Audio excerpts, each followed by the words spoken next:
Assalamualaikum warahmatullahi wabarakatuh. Apa kabar Anda pemirsa PKTV Talk yang ada di Bontang, Samarinda, Kutai Timur, dan juga Kutai Kartanegara.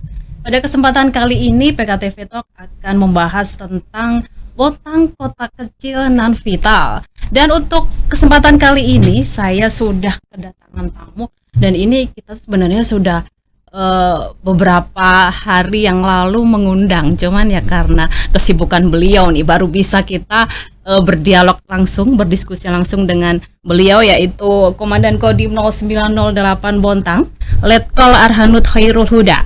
Kita sapa terlebih dahulu, apa kabar Komandan? Alhamdulillah kabar baik, Pak. Assalamualaikum warahmatullahi wabarakatuh kepada seluruh pemirsa PKTV di Bontang, Kutin dan Kukar ya. Ya, dan juga Samarinda. Selamat sore dan salam sejahtera untuk kita sekalian. Ya, alhamdulillah sehat, Mbak. Alhamdulillah, Ya. Bagaimana Komandan sendiri? Ya, agak lega karena Covid sudah mulai berkurang. Betul. Demikian masih banyak PR yang harus kita selesaikan untuk membangun kota yang kita cintai ini. Baik, nanti kita akan bahas itu Ah. lebih panjang ya, dan ya. Baik. Namun sebelum kita panjang lebar nih, kemarin beliau ini berulang tahun. Yang keberapa kita nggak tahu nih karena ditutup-tutupi sama beliau. Oke, kemarin ulang tahun saya ucapkan dulu selamat ulang tahun kepada Komandan Arhanud Khairul Huda. Ya. Yang keberapa ini, Dan? Ke 24, Mbak. Berarti kurang lebih sama saya. 42. Dibalik. 42 sudah lumayan ya, dan ya di atas 40, enggak cuma dewasa lagi. Iya. Baik, semoga panjang umur, sehat selalu, dan bisa lebih sukses lagi. Oke. Baik, untuk pertanyaan pertama Komandan ini, mengemban amanah sebagai Komandan Kodim 0908 Bontang sejak pertengahan 2020 lalu kalau tidak salah ya. Bagaimana Komandan melihat kota Bontang ini awal datang ke sini, Dan? Baik, terima kasih, Mbak. Jadi saya menjabat menjadi Dandim 0908 Bontang sejak 4 Agustus 2020. Jadi praktis sudah hampir 2 tahun 1 bulan ya. Dan pada kali pertama saya masuk kota Bontang, saya pikir ya identik dengan Kalimantan, di mana mayoritas masyarakatnya adalah dari Kalimantan sendiri. Namun ternyata Bontang itu sudah berkembang dengan komposisi masyarakat yang heterogen. Di sini bukan hanya masyarakat dari Kutai, dari Dayak, dari Jawa, dari Sulawesi, banyak sekali. Sehingga kalau boleh saya perbandingkan ataupun persepsikan, Bontang ya seperti miniatur Indonesia, di mana komposisi masyarakatnya sudah dari berbagai macam suku bangsa gitu, untuk membangun kota Bontang ini gitu. Itu awal mula kami masuk kota Bontang, yang mungkin kami harus beradaptasi dengan lambat, tapi ternyata nggak butuh cukup lama kami bisa beradaptasi, karena memang ya kami sudah pindah satuan atau pindah tugas sudah hampir 12 kali, Mbak. Dari ujung barat Aceh sampai dengan Kalimantan ini. Dan ini Bontang adalah kota ke-11 yang saya bukan hanya singgahi, tapi saya hidup di sana untuk sekian waktu begitu. Asik sih, luar Asik, biasa, ya? asik ya. Asiknya di sini seperti apa, Dan? Asiknya dari masyarakatnya, kemudian dari kebersihan kotanya, tidak kalah dengan kota-kota di Jawa, Mbak. Bontang di Kalimantan Timur termasuk salah satu kota yang diunggulkan ya, tertibnya ya, memang Bontang kota taman. ya. Jadi masyarakatnya welcome, ya, menerima kami dengan baik, kemudian ya penyesuaian cepat bisa kami laksanakan. Masyarakat, satu hal yang membuat saya sangat mengapresiasi, jadi kesadaran hukum masyarakat Kota Bontang yang cukup tinggi. Ini menjadi PR untuk bisa kita maintenance ya. Kenapa saya bilang seperti itu? Karena selama kurang lebih 20 tahun kami melanglang buana di seluruh kota di Indonesia ini, ya, dari ujung barat Aceh sampai dengan sekarang Bontang, saya baru melihat di sini orang meletakkan motor di luar, kunci terpasang, tenang Tidak saja. hilang, ya? Iya. Kalau di kota lain sudah hilang itu, Pak. Nggak usah.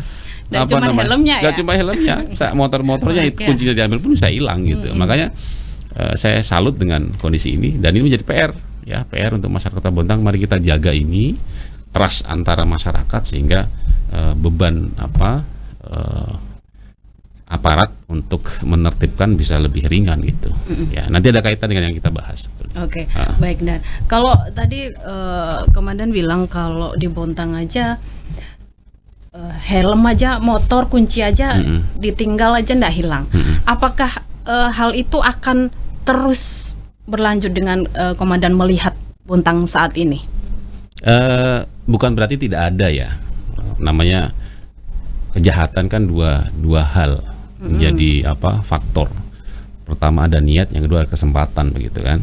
Kalau niat tidak ada, kesempatan ada bisa jadi. Kalau kesempatan ada, niat nggak ada juga tidak jadi begitu.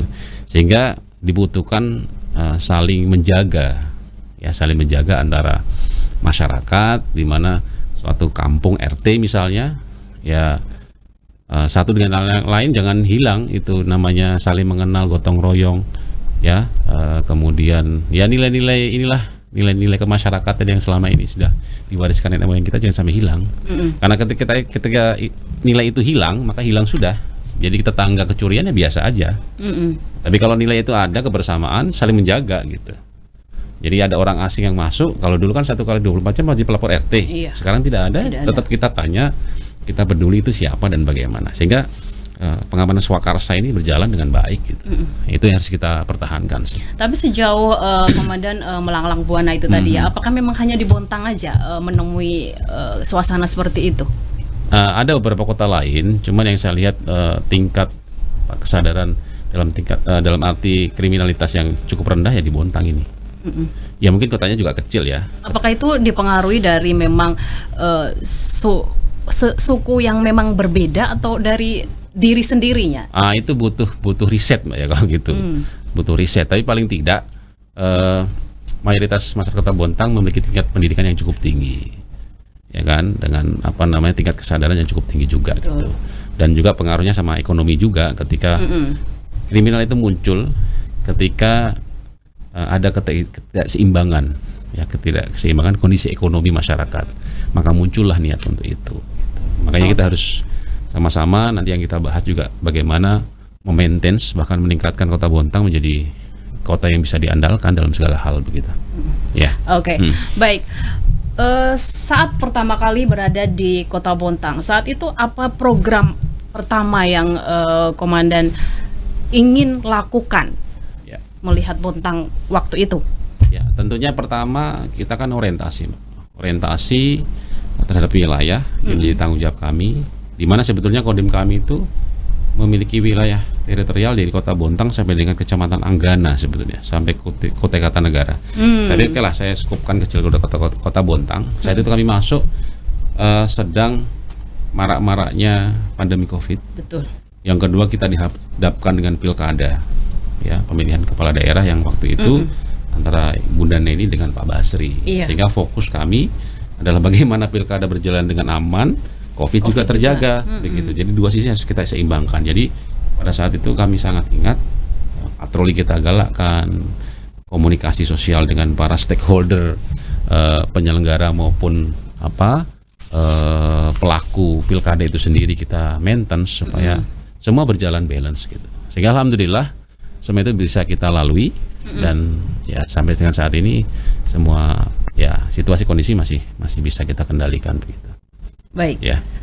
Jika kita melihat banyaknya masyarakat yang hidup di Kota Bontang, apakah Bontang ini masuk daerah yang memang harus dijaga ketat juga nggak sih? Dan seperti kota-kota lain yang memang banyak penjarahan, banyak daerah-daerah vital yang memang harus dijaga, gitu. Memang banyak parameter yang harus kita nilai ya.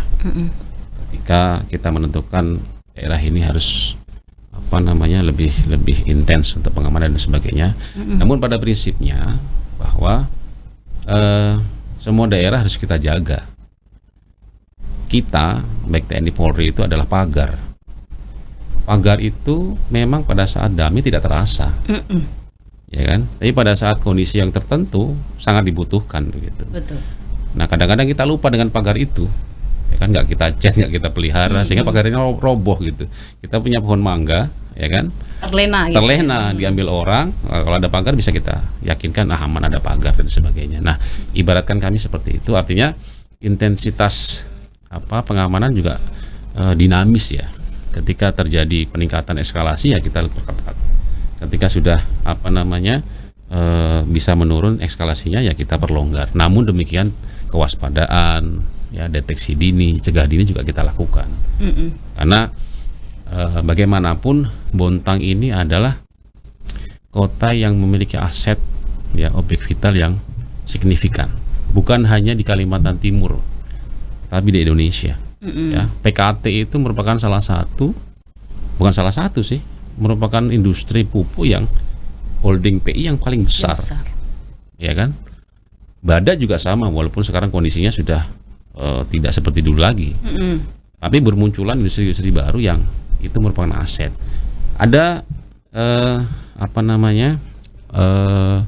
pedoman pemerintah yang pernah kita, ini kan Mbak juga seangkatan kami juga kan, zaman-zaman seangkatan sekolahnya maksudnya. Jadi setua itu saya pada saat Orde Baru Pak Harto itu, beliau selalu dalam Repelita selalu menyampaikan adanya trilogi pembangunan, dan itu jangan kita lupakan sampai sekarang. Apa trilogi pembangunan? Yang pertama adalah pertumbuhan ekonomi yang cukup tinggi, yang kedua adalah pemerataan pembangunan dan hasil-hasilnya untuk mencapai keadilan sosial bagi seluruh rakyat Indonesia. Yang ketiga adalah stabilitas nasional yang sehat dan dinamis. Ketiga ini saling berkaitan. Bagaimana kita pertumbuhan ekonomi yang tinggi ketika stabilitasnya bagus, kondisi keamanan nggak kondusif. Investasi ditentukan oleh bagaimana trust, ya kan, pelaku ekonomi untuk berinvestasi di suatu daerah dengan jaminan keamanan dan stabilitas wilayah. Ketika itu tidak terjadi, ya bagaimana orang mau berinvestasi, karena dia sibuk hanya memikirkan bagaimana benturan-benturan gesekan di masyarakat, ya tentunya menjadi tidak bagus gitu. Makanya ini harus kita jaga dari dua sisi ya. Dari dua sisi, bagaimana dari sisi pengusaha, dari sisi masyarakat begitu. Nah, itu yang saya anggap bagaimana vitalitas Kota Bontang ini harus kita jaga. Kalau pada posisi sekarang sebetulnya trilogi itu yang pertama adalah stabilitas dulu. Bagaimana kita mau bangun, bagaimana kita mau bekerja kalau kondisi wilayah tidak aman, tidak akan bisa semuanya terlaksana dengan baik. Bagaimana merata kalau nggak bisa bekerja, kan begitu. Jadi aman, bekerja, pemerataan, dan itu saling keterkaitan satu sama lain. Itu nilai-nilai yang seharusnya tidak bisa kita lupakan begitu. Itu dari persepsi saya, gitu Mbak. Oke, baik. Tadi Komandan bilang kalau di Bontang sendiri ada perusahaan besar yang memang harus dijaga. Apakah memang perusahaan-perusahaan itu memang di sini kan juga ada Badak dan juga Indominco juga termasuk juga. Gitu. Apakah memang 3 perusahaan ini akan menjadi sebuah ancaman untuk masyarakat Bontang sendiri? Dan persepsi ancaman ini harus kita deskripsikan ya Pak ya. Ancaman dari dalam segi apa gitu. Setiap hal akan memiliki dua pengaruh positif dan pengaruh negatif. Tergantung bagaimana persepsi kita memandang itu. Nah, kita bisa bilang itu peluang, bisa menjadi ancaman gitu. Peluang adalah ketika kita bisa memanfaatkan itu dengan baik, di mana dengan hadirnya perusahaan besar berarti menjadi salah satu sumber ya pendapatan untuk daerah. Ya, SDM-nya juga bisa diterima menjadi karyawan dan sebagainya. Ancaman ketika kita tidak siap gitu. Tidak siap dalam arti apa? Cara pandang kita harus dua sisi, Mbak. Tidak bisa satu sisi. Maksudnya begini. Dalam hukum ekonomi itu ada dua hubungan sebetulnya. Yang pertama hubungan kausalitas atau hubungan sebab akibat, dan hubungan fungsional saling mempengaruhi. Maksudnya begini, saya ambil contoh begini, daerah lain ya, bukan di Bontang. Ada satu daerah di mana masyarakatnya menuntut untuk UMR, disamakan dengan daerah lain. Mm-mm. Itu daerah suburban dari ibu kota misalnya. Ibu kota bisa sekian juta, kenapa kita nggak bisa? Gitu kan? Dari sisi pekerja itu mungkin baik. Ya iyalah, untuk pribadi kita kan kesejahteraan lebih tinggi. Cuman dari pengusaha pasti akan menghitung, Mbak. Masuklah hukum sebab akibat. Dengan saya naikkan upah tenaga kerja, bahan baku juga naik, ada inflasi, harga jualnya juga akan naik. Bagaimana pemasaran kita? Kalau sama, alhamdulillah. Kalau enggak, tentunya akan berpengaruh negatif terhadap income perusahaan, yang artinya akan merugikan perusahaan. Sehingga jangan salah, ketika hal itu terjadi dan dihitung cash flow-nya tidak masuk, banyak perusahaan pindah dari kota itu. Ya. Karena apa? Ya, untuk resources-nya ataupun tenaga kerjanya memata upah yang cukup tinggi. Tidak sesuai. Oke, itu Indonesia. Kita lihat coba di Amerika. Pada saat Donald Trump menjabat jadi presiden, ya kan? Donald Trump menganggap, loh, kenapa pabrik iPhone di China, Foxconn di China? Jadi iPhone kita itu, Mbak, produksi China itu. Ya kan, bukan California. Nah, waktu itu kan kenapa nggak di pabriknya nggak di Amerika? Nah, sekarang kita lihat ekonomi.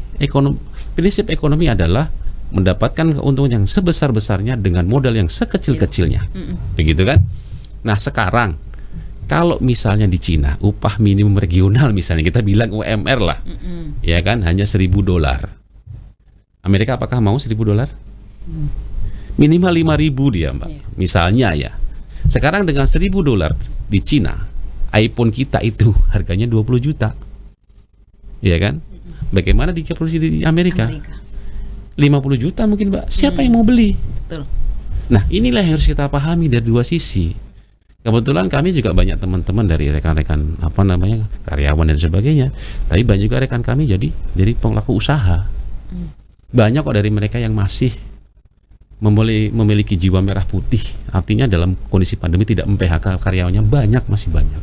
Bertahan dengan kondisi yang ada, walaupun dikurangi jam kerjanya, tapi tidak di PHK, tetap digaji dan sebagainya. Nah, inilah tugas kita untuk maintenance ini, ya, balancing ini harus kita pahami. Nah, itulah saya bilang dalam hukum ekonomi ada hukum sebab akibat dan saling mengaruhi. Ketika kita menuntut berlebihan, stabilitas tidak aman, jangan salahkan perusahaan itu pindah. Dia akan mencari tempat yang dia nyaman bekerja di situ. Nah, Bontang ini saya bilang mirip dengan Lok Sumawe. Saya dinas di sana 3 tahun, Mbak. 2007 sampai 2010. Dan saat itu saya melihat industri-industri besar di Lok Sumawe sudah jatuh semua. Dari mulai PT Pupuk Iskandar Muda, saat itu sudah mau tutup itu. Ya, sekarang hidup ya karena bantuan dari PI juga, dari PKT kan. Sampai rumputnya PT PIM itu, Mbak, kita ambil. Ya kan, kita minta, bukan ambil, kita minta untuk pembangunan satuan waktu itu, karena memang perusahaannya sudah bankrupt dia kan. Kemudian ada Kertas Kraft Aceh, ada AAF, ASEAN Fertilizer, kemudian PT Arun itu sendiri yang sama dengan PT LNG Bontang ini, Badak. Sehingga kalau itu contoh pengelolaan yang mungkin harus kita menjadi lesson learn untuk Bontang, jangan sampai itu terjadi. Ya, bisa jadi faktor sumber gasnya yang sudah berkurang dan sebagainya, atau juga masalah ketenagakerjaan dan sebagainya. Nah, ini harus kita bisa saya baik. Bilang berarti ini, dan bila Kodim ini juga bekerja untuk memanage para investor-investor untuk bisa masuk di Bontang seperti itu. Ya, jadi tugas kami, Mbak, sebetulnya di Komando Kewilayahan adalah pembinaan wilayah, ya, dalam rangka untuk menyiapkan geografi, demografi, dan kondisi sosial yang pada saatnya nanti digunakan untuk kepentingan pertahanan. Itu tugas kami, memaintain atau melakukan pembinaan geodemo konsos. Ya, geografi itu apa? Masyarakat. Demografi adalah kondisi alam. Kondisi sosial dari politik, ekonomi, sosial, budaya. Jadi kami juga memiliki kewajiban untuk menyiapkan ketahanan ekonomi di suatu wilayah. Karena kalau tidak, akan terjadi chaos di wilayah itu. Dan imbasnya apa? Nanti stabilitas wilayah akan terganggu. Bagaimana kita menghadapi ancaman dari luar ketika kita sendiri tidak siap, gitu kan? Masyarakat kita saling baku hantam hanya karena masalah sebungkus nasi, gitu ya.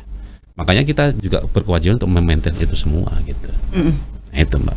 Oke, baik. Kalau sejauh ini dan apakah investor-investor sendiri yang datang ke Bontang semakin berkurang atau justru menambah? Menambah apa ini? Bertambah maksudnya. Oh, bertambah. Nah. Ya. Yang saya hanya melihat dari sepanjang saya berdinas ya, karena saya tidak mau melakukan riset sebelumnya. Ya. Gitu. Kebetulan ini menarik Mbak. Kebetulan waktu ngambil S2 di Unpad, saya ngambilnya hubungan internasional. Yang saya teliti adalah neraca perdagangan Indonesia China pasca CAFTA, China ASEAN Free Trade Area. Sehingga hukum ekonomi ini sedikit banyak saya pelajari bagaimana hukum ekonomi itu, sehingga ya bukan mengajari tapi sedikit banyak saya bacalah literatur itu gitu ya. Nah, melihat perkembangan yang terjadi selama 2 tahun kami di sini ya masih dalam tren positif. Artinya masih ada ekspansi dari pelaku usaha untuk mau berinvestasi di Kota Bontang. Bontang adalah, tadi kalau saya umpamakan di Indonesia adalah Lok Sumawe. Kalau saya samakan ataupun perumpamakan di internasional adalah Singapura. Bontang kita kalau mau jujur Mbak, tidak memiliki resources. Batubara punya? Tidak punya. Tidak punya. Gas punya? Tidak punya. Apa yang kita punya lagi? Adalah fasilitas, ya kan, infrastruktur dan lain sebagainya, termasuk sumber daya manusia. Sama kayak Singapura, nggak punya apa-apa dia. Tapi kenapa dia bisa kaya? Yang pertama, stabilitas nasionalnya terjamin Singapura itu, sehingga orang mau berinvestasi. Sekarang Bontang, kita nggak punya resources Mbak.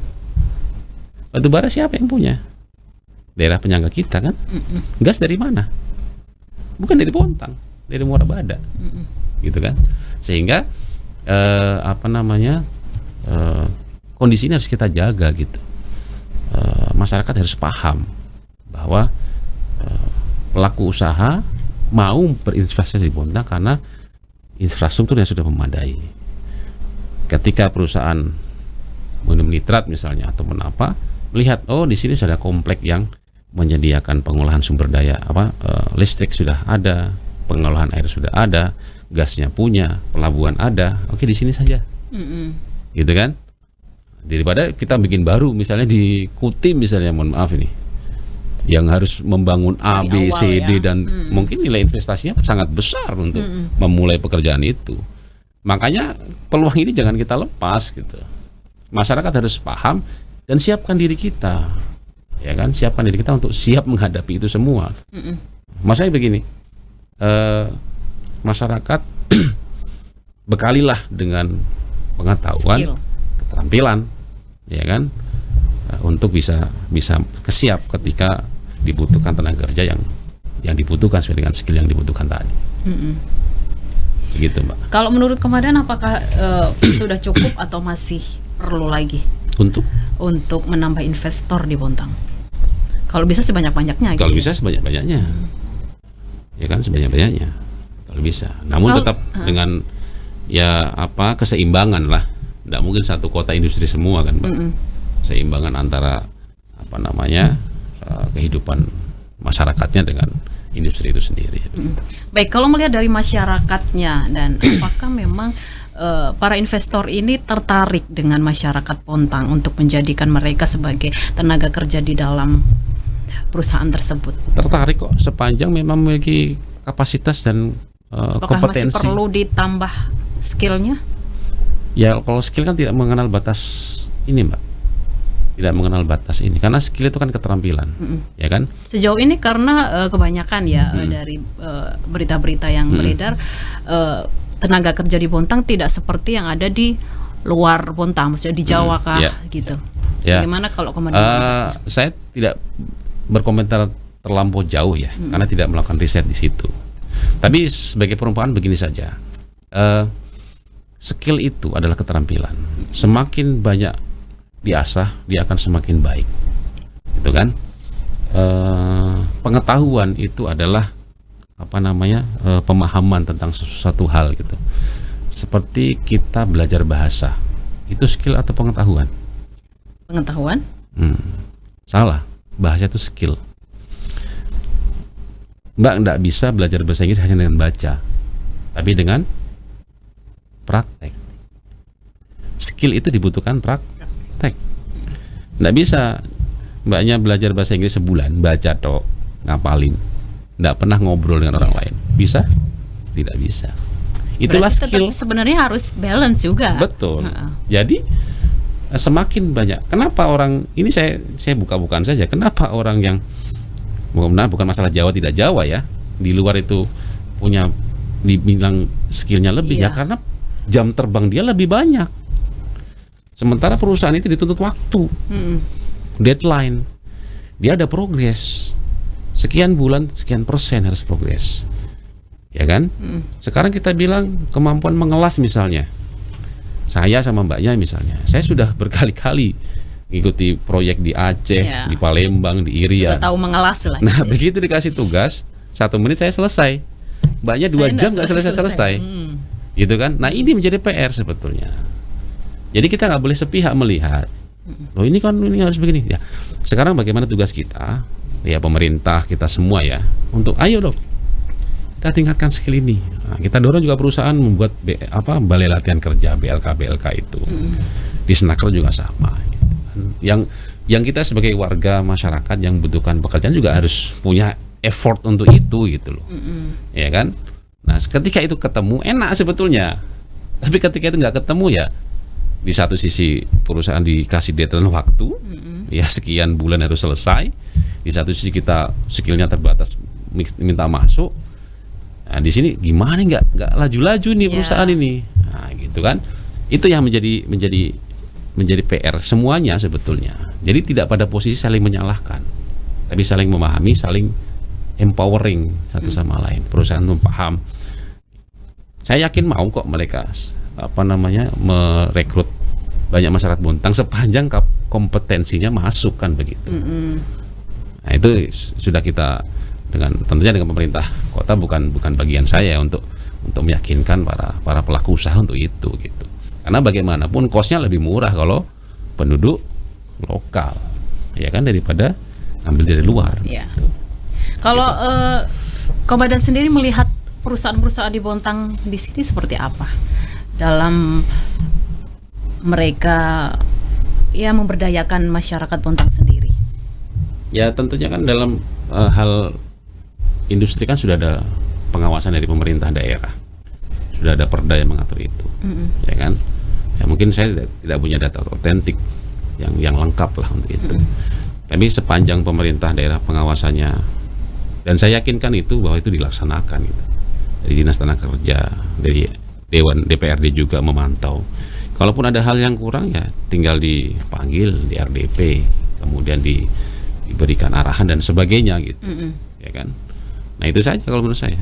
Tapi bagaimana dengan melihat akhir-akhir ini kan juga banyak masyarakat Bontang yang melakukan demo dengan hal-hal yang memang kenapa tidak memakai kami seperti itu?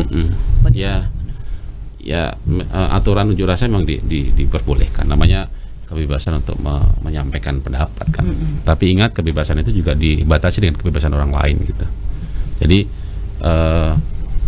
secara sederhana logikanya seperti ini. Kita anggap PKTV sajalah. Saya kembalikan ke PKTV. Gitu. PKTV berdomisili di mana ini? Blimbing. Ini masuk kelurahan mana ini? Blimbing. Ya kan? Mbaknya orang mana? Saya Blimbing juga. Blimbing ya. Ada masnya orang mana tadi ya? Nah sekarang dibuka lowongan pekerjaan ada 10, yang daftar ada 100, ya kan? Nah yang dibutuhkan adalah reporter. Ya, dari 100 itu warga Blimbing 50, ya kan? Warga non Blimbing misalnya ada dari sekian juga kelurahan yang lain 50. Apakah semua diterima? Tidak. Yang dibutuhkan saja. Yang dibutuhkan saja, itu kan? Dan tidak bisa memuaskan semuanya memang. Tidak bisa memuaskan. Tapi yang jelas adalah yang pertama kompetensinya masuk, yang kedua proporsional. Jadi tetap mengakomodir masyarakat buffer zone dan sebagainya gitu kan. Dengan tetap memberikan peluang kepada teman-teman kita di daerah lain dalam konteks Bontangnya gitu. Nah ini yang harus dipahami oleh semua pihak gitu kan. Itu aja saya kembalikan lagi kepada contoh PKTV misalnya. Ya kan, apapun itu institusinya. Nah, kami aja pendaftaran tentara, kami Mbak yang diterima Akmil 300 yang daftar 3.000. Ya kan? Bagaimana itu dan bisa itu tidak terseleksi? memakai demo ya? Tidak memakai demo gitu. Ya kan? Ya memang kecewa itu pasti Mbak. Ya, kecewa itu pasti. Jadi bagaimana kita manage untuk mencari peluang yang lain gitu. Ya kan? Ya kalaupun menyampaikan pendapat itu diperbolehkan, tidak salahkan. Tapi ada mekanisme. Tapi yang penting tidak melakukan gesekan-gesekan. Ya gitu betul. Ya. Dan kembali ke tadi, jangan sampai pragmatisme kelompok tertentu mengganggu stabilitas yang ada di wilayah. Dan itu akan berpengaruh kepada tadi hubungan ekonomi, hukum ekonomi tadi, kausalitas maupun fungsional, sebab akibat maupun. Oke, tapi seperti itu apakah dari Kodim sendiri ada pengawalan sih? Pengawalan dalam arti apa? Dalam hal ya saat berdemo itu apakah memang dibiarkan saja mereka untuk memberikan aspirasinya atau ada batasan-batasan nih, karena di sini memang wilayahnya Kodim ada untuk menjaga mereka gitu. Ya tentunya dalam pengamanan kan rekan-rekan kita kepolisian yang memang berada di leading sektornya. Jadi kami sifatnya backup saja. Ya kan, backup saja untuk menjaga jangan sampai terjadi hal-hal yang tidak diinginkan gitu. Apalagi Bontang ini banyak industri dengan status objek vital nasional gitu. Apa yang terjadi di sini akan berpengaruh pada stabilitas nasional. Betul. Ketika PKT terganggu produksinya, ya kan, pasokan pupuk di nasional akan terganggu. Dan itu sudah menjadi amanat undang-undang kepada kami sebagai TNI, Undang-Undang nomor tahun 2004 tentang TNI itu, bahwa salah satu tugas kami adalah melaksanakan pengamanan objek vital nasional, dan itu keterkaitan sama ketahanan ekonomi tadi. Sehingga sudah menjadi bagian dari tugas TNI untuk menjaga itu, memaintain itu semua gitu. Jadi itu saja hubungannya, ya kan? Oke. Kita akan lanjutkan perbincangan kita dan nanti kita akan bahas tentang bagaimana vaksinasi ini juga berjalan sejauh ini seperti apa. Siap. Tapi kita akan lanjutkan perbincangan kita sesaat lagi, tetaplah di PKTV Talk.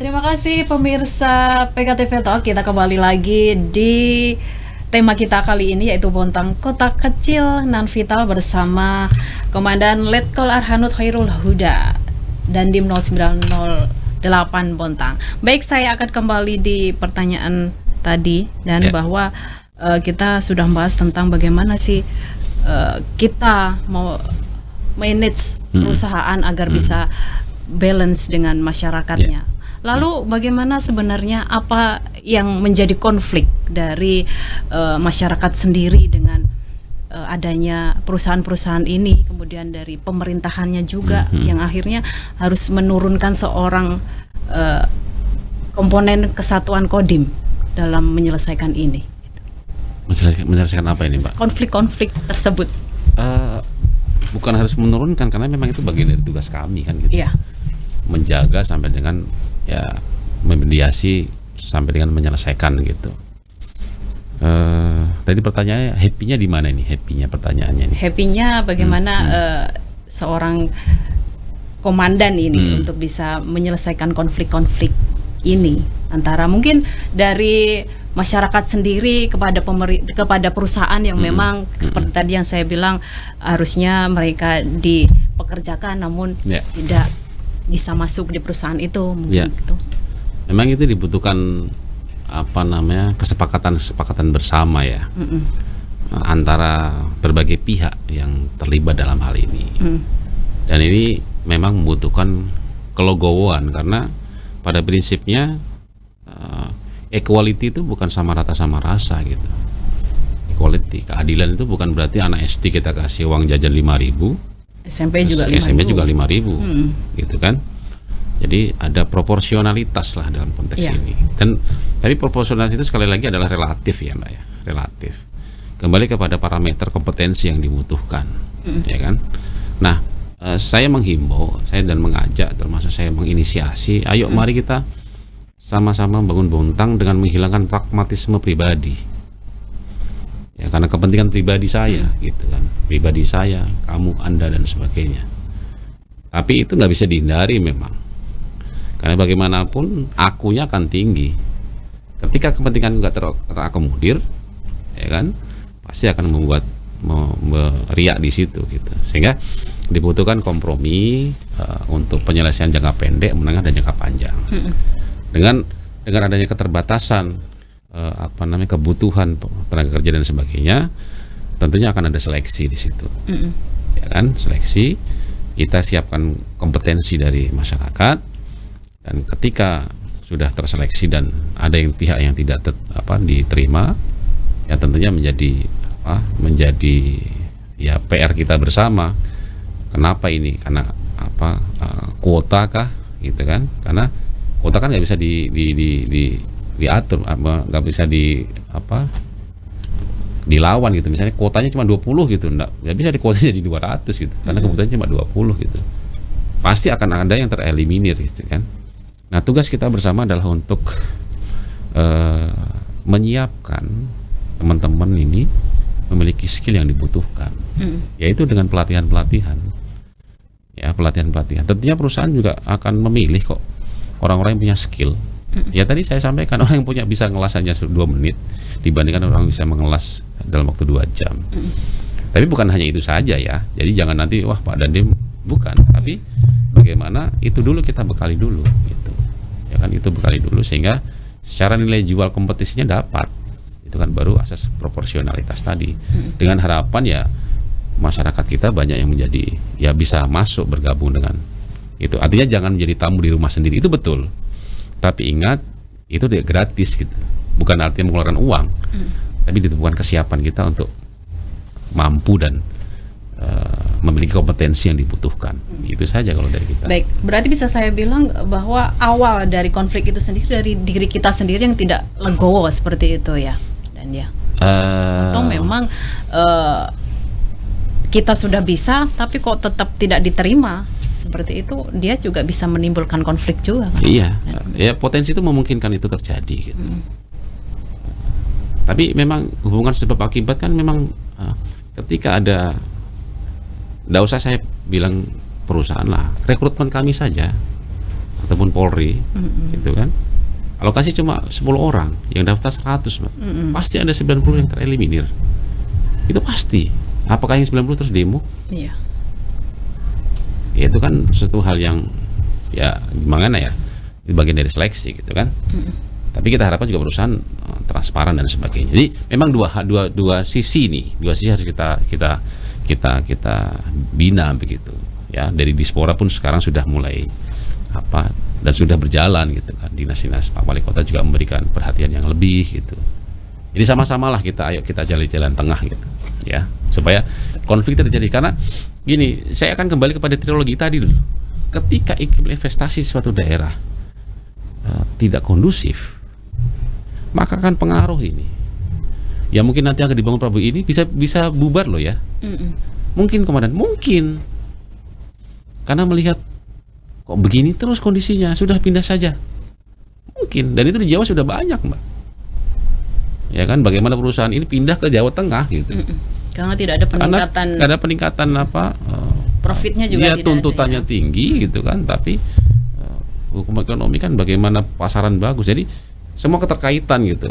Keterkaitan ketika hasil produksi bagus, ya kan, profit perusahaan naik, pasti gaji akan naik begitu kan. Harapannya kan seperti itu. Betul. Ya kan, tapi bagaimana kita nuntut dulu, ternyata cash flow-nya nggak masuk, perusahaan akan bilang, aku rugi aja di sini, pindah aja saya. Pindah. Yang dirugikan siapa ya? Masyarakat itu sendiri kan. Awalnya yang potensi pendapatannya bisa. Jadi gini Pak, sebetulnya industri suatu daerah bukan hanya karyawannya loh yang dapat profit. Banyak sisi sektor yang dapat profit. Apa itu? Catering, kontrakan, transportasi, ya kan? Secara tidak langsung. Secara tidak langsung, ya kan? Mau itu pekerja dari luar, pasti kan kontrak di sini. Orang-orang yang punya kontrakan, kalau dulu saya lihat di Bontang kontrakan ramai terus Mbak. Pada saat badai itu masih moncer-moncernya kan, sekarang sudah berkurang. Rugi ya? Rugi. Kan gitu. Itu kontrakan. Yang kedua transportasi, penyewaan mobil, ya kan? Kalau nggak jalan rugi. Itu. Jadi balancing ini yang harus kita jaga, kita maintenance. Sebenarnya ada sisi lain juga sisi yang lain, diuntungkan betul. seperti itu. Rumah makan, catering, pasti satu paket. Oke, saya ingin bertanya ke hal lain ini, dan ya, jika kita melihat di Bontang sendiri, apakah akan ada potensi-potensi radikal di beberapa daerah di Bontang ini? Namanya potensi Mbak ya, potensi bisa muncul kapan saja di mana saja, ya kan? Saya tidak mengatakan di Bontang ada paham radikal, tidak, tapi potensi itu akan tetap ada, karena bagaimanapun interaksi masyarakat sekarang borderless, ya kan? Orang bisa mempelajari suatu paham, tidak harus berkunjung ke daerah lain kok, cukup dengan satu alat ini.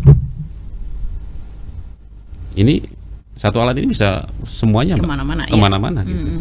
Jadi artinya potensi akan tetap ada gitu. Sehingga tadi saya kembali kepada bagaimana konsep pengamanan internal wilayah kita dari satuan paling kecil saja, tingkat RT saja, ya kan?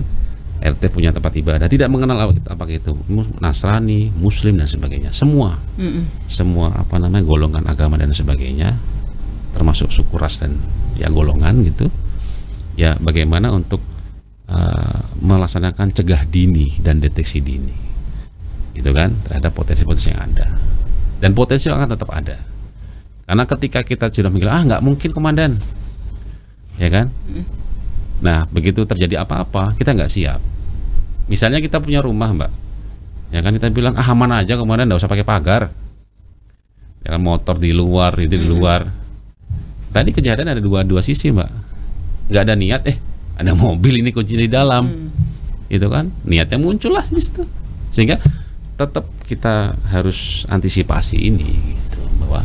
Tapi kalau komandan melihat di Bontang ini masyarakatnya, apakah sebenarnya mereka tuh tidak ada niat, kebanyakan karena memang ada kesempatan seperti itu, tidak seperti di daerah-daerah lain yang memang dia niat mencuri nih gitu. Nanti coba kita survei ke ini aja ya. Kalau dari komandan berbicara tadi, sepertinya kalau di Bontang ini potensinya bakalan ada ini. Berarti kan memang orang-orang ini sebenarnya tidak hanya karena niat ya, bukan karena. Iya, ya dua sisi itu. Tapi kan semua juga sebab akibat itu ada, Mbak. Ketika kebutuhan ekonomi sudah tinggi, ya kan, kemudian yang bersangkutan tidak memiliki pekerjaan tetap dan sebagainya, apalagi sudah kena dengan narkoba Mbak, sudah bagaimana dia butuh barang itu, harus beli dan sebagainya, niatnya muncul terus gitu kan. Mari kita jaga itu tadi, ya kan, ya termasuk kita lihat ke narkoba itu, karena Bontang termasuk salah satu yang tinggi, gitu.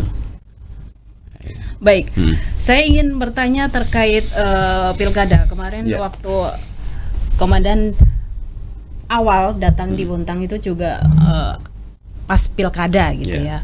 Lalu saya ingin bertanya, apakah nanti di tahun depan, di tahun 2024 ya, itu kan kita juga ada pemilu. Seperti apa komandan melihat dari sisi waktu pilkada di tahun 2020 lalu? Sampel saya hanya pilkada kemarin. Jadi saya tidak paham atau tidak mengerti kondisi yang sudah. Namun dari beberapa informasi yang kami dapatkan, Bontang alhamdulillah aman. Bontang aman. Potensi konflik ada, namanya potensi ada, ya kan. Tapi bagaimana kita mengelola potensi itu menjadi sebuah kondisi yang stabil. Dengan apa? Tindakan mitigasi. Sebagai bencana, mitigasi adalah preventif dan mitigasi, pencegahan dan mengurangi dampak yang timbul ketika konflik itu terjadi, gitu. Ya kan, preventif dan mitigasi sama dengan bencana alam. Jadi konflik itu harus kita petakan dulu, kemudian kita laksanakan preventif dan kita mitigasi. Pilkada kemarin alhamdulillah dapat berjalan dengan aman lancar, walaupun saya bilang ada potensi.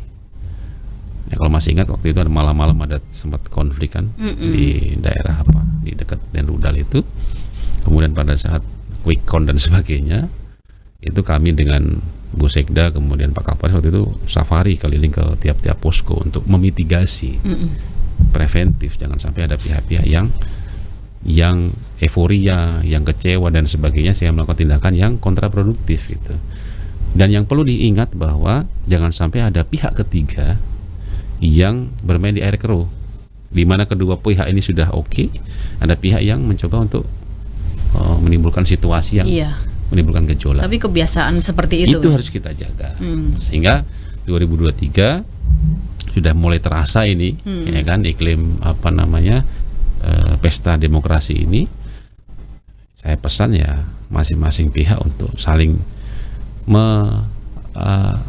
mempraktekkan politik yang elegan. Apa itu politik elegan? Ini saya ya, yaitu politik dengan tidak menjatuhkan orang lain, tapi tunjukkan prestasi masing-masing. Ini loh saya. Itu agak sulit ya, dan ya. Bisa. Sulit, tapi bisa. Ya kan? Lebih elegan ketika kita ini loh saya, ya kan? Bukan hanya sekedar banjir mengkomentari begini, ya turunlah di situ, gitu kan? Ini saya loh, saya peduli dengan masyarakat. Itu elegan. Gitu. Nah, itu yang saya harapkan. Ya, kalau itu terjadi, ya luar biasa. Tapi kalau enggak ya kita berjuang keras untuk memitigasi itu sama preventif itu. Itu.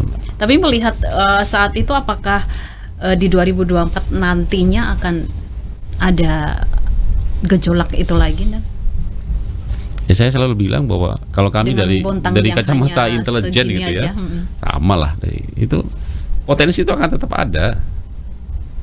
Saya itu Mbak 2019 saya itu di Jakarta waktu itu. Saya komandan Batalion Kostrad yang BKO Kodam Jaya sepanjang tahun, dari proses pileg April sampai dengan penetapan Pilpres sampai pelantikan presiden. Ya kan, kami di Monas berhari-hari dengan rekan-rekan di Brimob. Kemudian pada saat bundaran HI ribut, kami di Senayan pada saat pintu Senayan dijebol itu. Itu kami mengalami dan saksi mata di situ.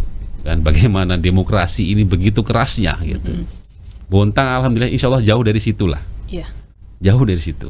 Jangan sampai juga. Jangan sampai gitu. Dan saya yakinkan dan saya percaya masyarakat Kota Bontang bisa menjaga itu semua. Dan kesempatan ini saya mohon kepada masyarakat lebih dewasa gitu kan, berpolitiknya yang elegan gitu para peserta kontestan nantinya. Dan masyarakat sudah pintar kok, masyarakat kok sudah cerdas mereka itu. Ya, itu. Oke, Bontang sip. Oke, semoga memang ya baik-baik saja seperti itu ya, dan ya nggak harus ada bentrokan sana dan bentrokan sini gitu. Baik, saya ingin mengulik sedikit ke belakang nih terkait vaksinasi. Sejauh ini seperti apa sudah tercapainya di Bontang, Komandan? Vaksinasi ini yang saya rasakan sudah ditutup? Masih ada. Di Polkesdim juga masih, Dinkes masih, Polres masih gitu. Dan angka yang kita dapatkan presentasinya sudah mulai menurun, ya kan, dimana vaksin dosis 1 stuck di angka 88%. Kalau kita hitung ya dari jumlah sasaran 152.000 yang tervaksin ada 134.000 dosis 1, berarti masih ada sekitar 18.000 yang belum vaksin. Kemana itu semua? Bontang ya? Bontang. Dosis 1 pun belum. Kalau dari data Dinkes Kota Bontang, gitu ya. Nah ini yang saya mohonkan kepada seluruh masyarakat. Ya, saya himbau vaksin itu bukan untuk kepentingan pemerintah. Ya, walaupun nantinya akan ke sana. Tapi vaksin adalah kepentingan diri kita gitu kan, untuk kekebalan tubuh gitu. Jangan kita pernah merasa aman, ya kan, aman, tidak kena kemudian dan sebagainya. Ya karena Bapak Ibu sekalian yang belum pernah kena gitu. Saya sudah pernah kena COVID, Mbak. Ya, dan itu tidak enak walaupun saya sudah vaksin. Lah kemudian dia kena vaksin kena COVID sudah vaksin. Dan sekarang kita balik, sudah vaksin aja kena. Apalagi nggak vaksin gitu. Pola pikirnya kita rubah. ya kan, pola kita rubah. Jadi vaksin ini tetap kita gelar, kita selenggarakan, dan harapannya masyarakat dengan kesadaran pribadi ya, datanglah ke Polkes, ya kan, ke Puskesmas, kemudian ke Polkesnya Polres untuk pelaksanaan vaksin. Masih banyak dan gratis kok. Sebelum nanti misalnya vaksin suruh bayar, nanti malah tambah gak ada yang vaksin, Mbak ya. Ya. Nah, itu pun sekarang posisi COVID kita kan masih di angka 5 orang sekarang terkonfirmasi. Belum selesai ya. Masih tetap ada yang Masih positif tetap ada. ya. Ya, itu. Oke. Kalau untuk yang ketiga, vaksin yang ketiga ini gimana? Ketika catatan kita masih baru 32% masih jauh. Tapi dari komandan sendiri melihatnya, apakah memang ini trennya sudah memang akan mereda dan akan hilang dan akan menjadi endemi memang, atau suatu saat memang ada varian baru lagi? Ya, kalau kita merujukkan dari Satgas Pusat ya, memang Pak Jokowi kan sudah menyampaikan kalau untuk di luar ruangan sudah boleh melepas masker begitu, dan mengarah kepada endemi kan, bukan pandemi lagi gitu. Namun kembali kepada proteksi diri kita, gitu kan, tidak ada salahnya kok ya kita vaksin, dan kita tidak tahu bagaimana perkembangan varian-varian kedepannya itu, gitu kan. Kita sudah cukuplah 2 tahun, capek, ya 2 tahun capek. Kita harus, saya masih ingat waktu dulu itu bagaimana kita pelaksanaan pembatasan, kita diprotes oleh bisa semua, kemana-mana juga, ya kan, semua susah kita. Saya sampaikan pada kesempatan ini, keputusan itu sangat sulit saya putuskan, tapi harus karena pada saat puncak-puncaknya, dan sudah banyak saudara kita yang kena juga, Mbak. Saya punya sepupu Andi Leting 2007 meninggal COVID. Orang tuanya COVID juga, senior saya dan di Blitar meninggal COVID. Jadi ada barang itu. Penyakit itu ada dan nyata gitu kan, sehingga yaitu keputusan itu diambil dalam posisi sulit, tidak populer memang, harus menyekat bagaimana, dan ini masalah lagi ekonomi ya kita lebih mengutamakan kesehatan atau ekonomi, walaupun sebenarnya harus seimbang ya.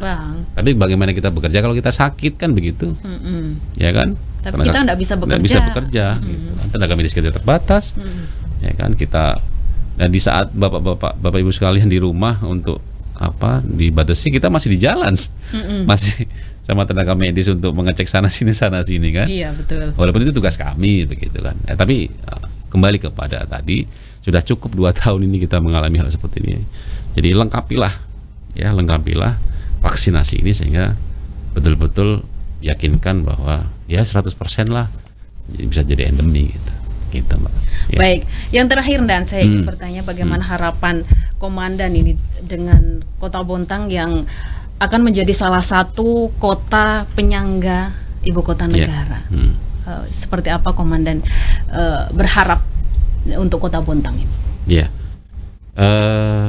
IKN sudah merupakan keputusan pemerintah ya, dalam hal ini Presiden bersama DPR RI untuk memutuskan IKN di Sepaku. Dan saya sudah 3 kali ke sana, Mbak, di titik 0. Bahkan ketika ada sinyal kegiatan sinyalnya 4G.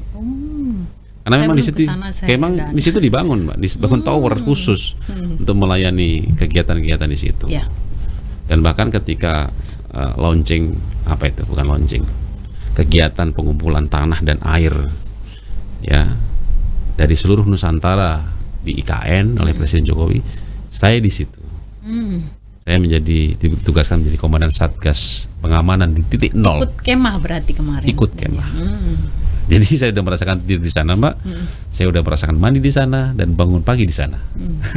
Ya, jadi menjadi tonggak sejarah bahwa momentum sejarah itu saya ada di situ, di lokasi itu. Nah, kembali kepada IKN ini suatu peluang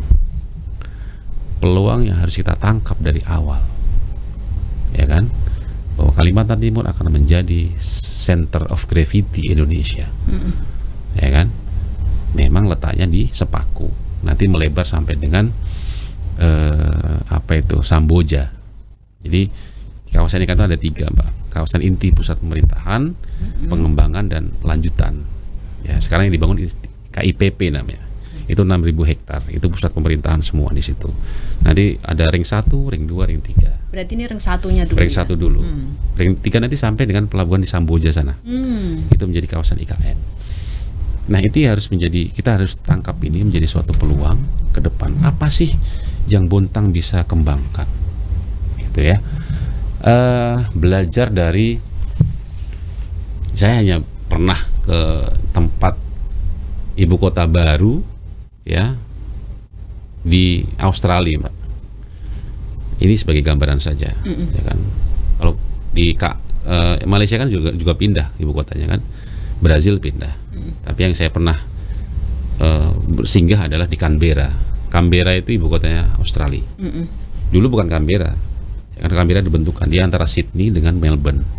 Dibentuklah Canberra sebagai pusat pemerintahan di situ, ibu kota negara. Awalnya juga penggunungan seperti itu. Iya, awalnya Canberra nggak ada. Kalau nggak salah Sydney ya, atau kalau Melbourne itu ya, lupa saya.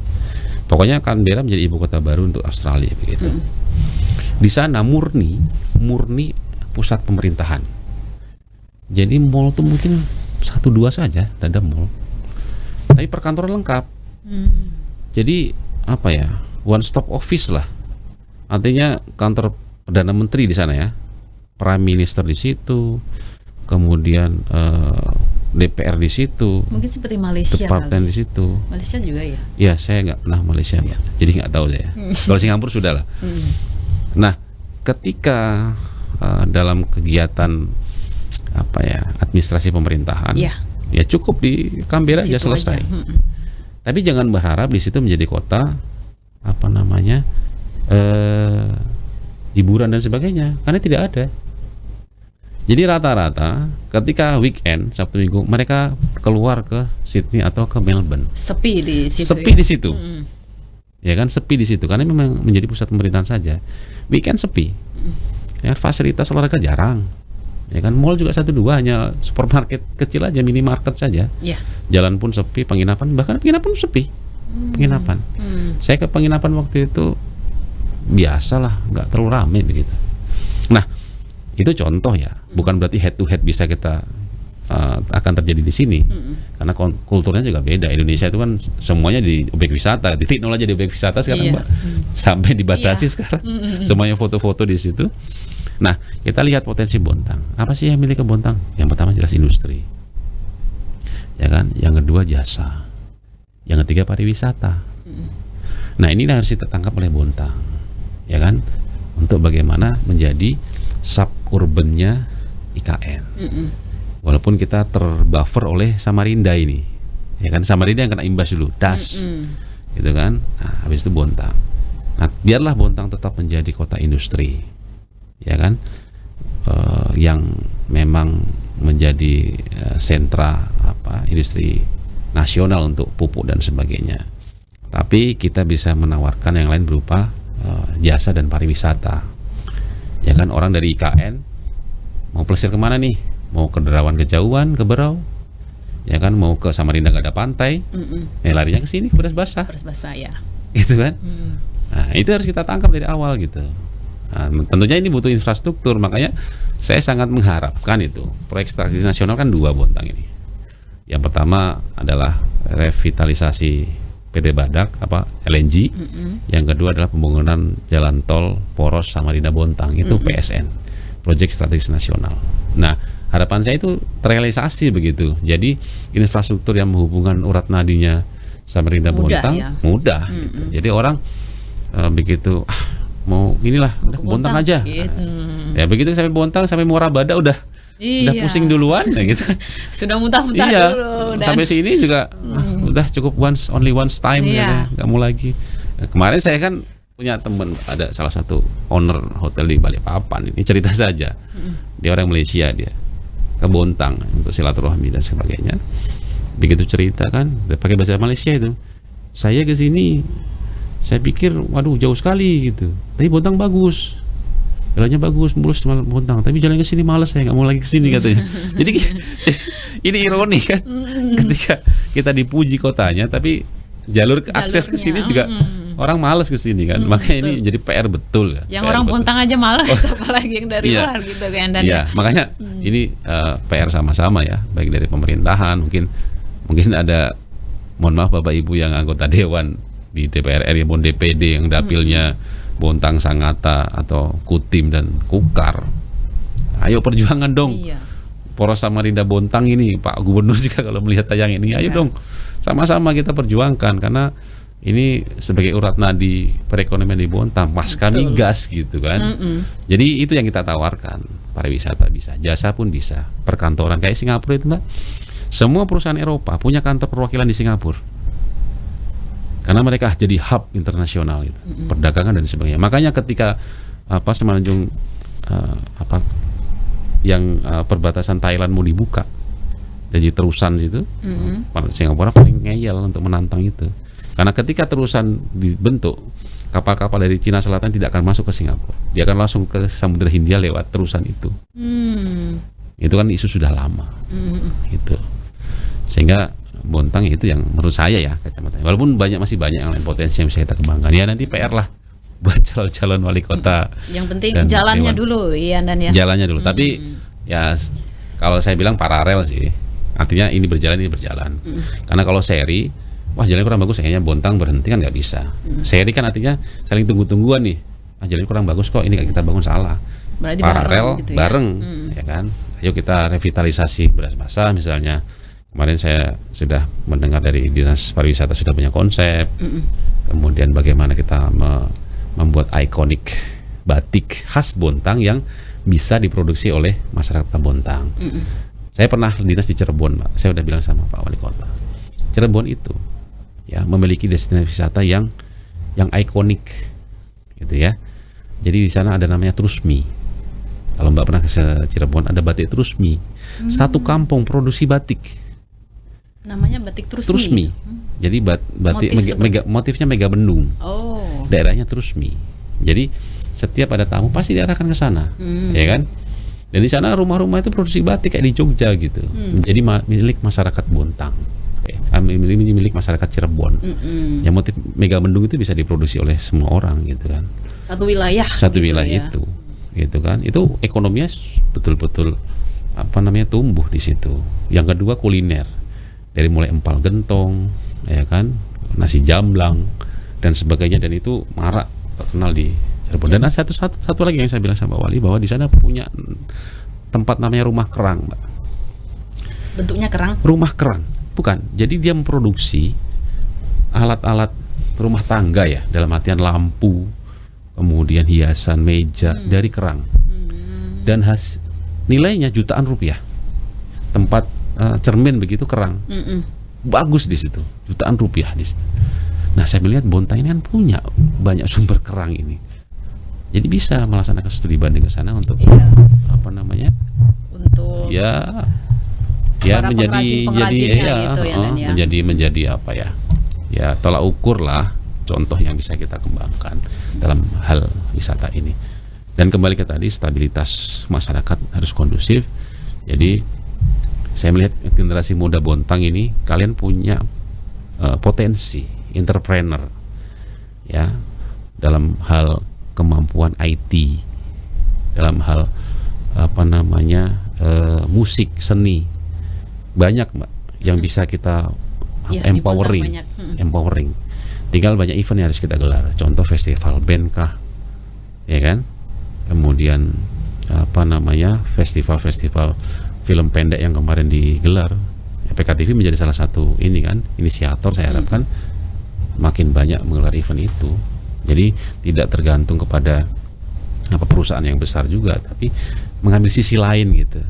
Yang saya lihat di sini berjamur lah kafe-kafe kan, itu mengambil sisi manfaat di sisi lain gitu.